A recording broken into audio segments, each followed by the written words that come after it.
আজকে আমি বানাবো বাঁশকরল দিয়ে বাচ্চুরি মালা।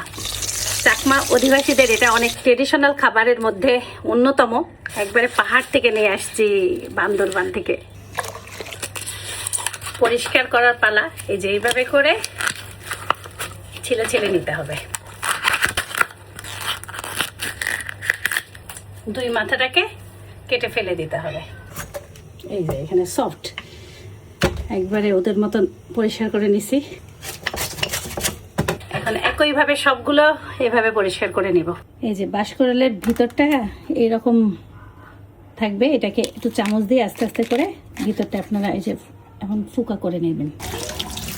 উপরের লেয়ারটা পরিষ্কার হয়ে যাওয়ার পরে 20 মিনিট ভাপে দিতে হবে। মুরগির বুকের মাংস একবারে কুচি কুচি করে কিমার মতন করে কেটে নিছি। বাঁশকরলটা ভাপ হয়ে গেছে। পেঁয়াজ কুচি, রসুন কুচি, কুটা মরিচ দিতে হবে কিমার মধ্যে। রসুন আর পেঁয়াজটা ভালো মতন লাল হয়ে গেলে জিরার গুঁড়া, কুটে রাখা মাংস আর কাঁচা মরিচ।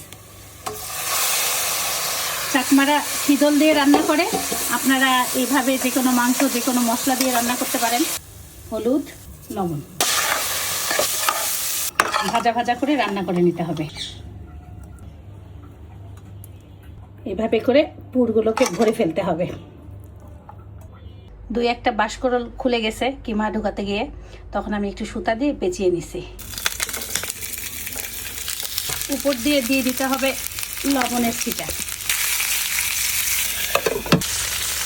আস্তে আস্তে সুন্দর করে এভাবে দুই সাইডে যে লাল লাল করে এভাবে ভেজে নিতে হবে।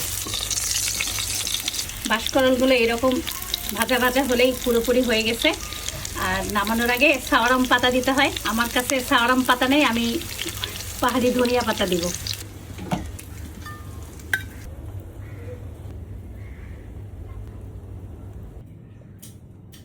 জীবনে প্রথম বাঁশকরল হাতে নিলাম, খাওয়া তো পরের কথা। বিসমিল্লাহ। এটা টেস্টের সাথে ফ্যামিলিয়ার না, আমরা টেক্সচারের সাথে ফ্যামিলিয়ার না। আমার কাছে জিনিসটা অনেক মজা লাগছে, অন্যরকম টেস্ট, ভেরি গুড। এটা যে আমাদের বাসায় রান্না হয়েছে এটাই একটা বিশাল ব্যাপার। টেস্টটা আমাদের সাথে না পরিচিত না, পুরাই অন্যরকম। ভালোই লাগলো, প্রথম রান্না করছি। আর পাহাড়ি কোনো ভাই বোন যদি আমার ভিডিও দেখেন, আপনারা কমেন্ট করবেন আমার রেসিপিটা ঠিক আছে নাকি।